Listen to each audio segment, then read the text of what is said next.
that they should have permanent status in this case. They get permanent status, bitch. We're publishing you right now. You in the news now, They're bitch. already here, as we well know.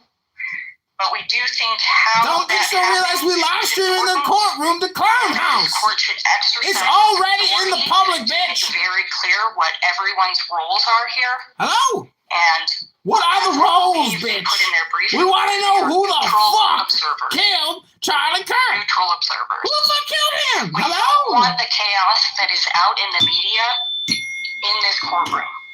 Well, of course you don't, bitch, but welcome. Chaos is at your gates, bitch. Hello? Does the court have any questions for me? No, we ain't got no questions, but why are you gonna cry, girl? Don't cry. Take a deep breath. It's gonna be okay. Counsel. We're already live streaming you to Clown House. We got you. Thank you, Your Honor. Just very briefly, lawyer, I'm not sure what neutral observer is supposed to mean. We have interests in the case. We're here to advocate for openness. Don't go to law school, they told me. I fucking hate lawyers, that's what they said. Don't go to law school. To imply, but fucking hate lawyers, they said. I said, you hate lawyers, maybe I should be a lawyer. It should have been a lawyer. But now we're doing legal news. Just a couple clarifications. Counsel said we haven't cited any criminal cases where this has been allowed. That's not true. We cited the court to 8 different cases, all criminal cases in the state of Utah, where this is the procedure that judges routinely follow, including this is a special accommodation because Charlie Kirk got assassinated. He didn't die in a fucking grocery store. Stick up, motherfucker! 202.04. I don't think she meant this, but as the court probably knows, that just deals with court records. We're also entitled under governing constitutional case law to advocate against the closure of proceedings. And that rule does not technically apply to proceedings. It just applies to records.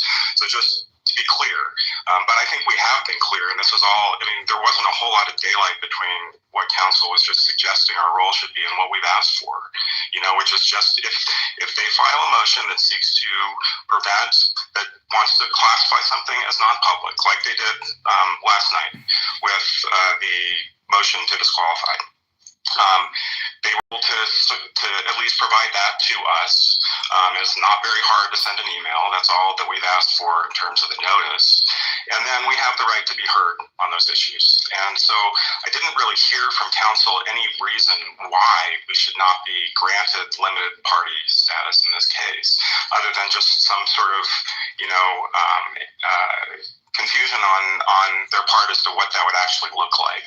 I don't know how the clerk deals with parties on the docket. I assume you guys can sort that out. Typically, when we intervene on behalf of the news media in cases, they are listed because they are limited purpose parties.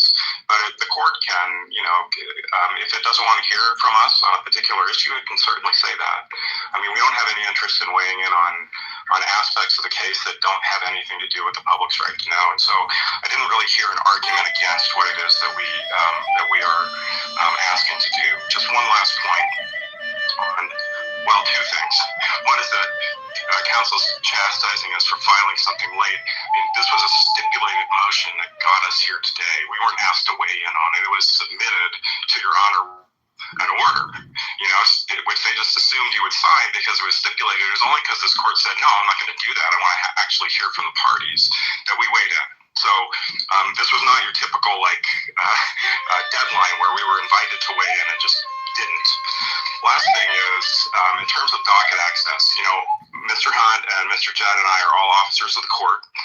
If the court says you can have access to things that the parties are seeking to classify as non-public, but you can't share them with your clients until further notice from the court, that's fine.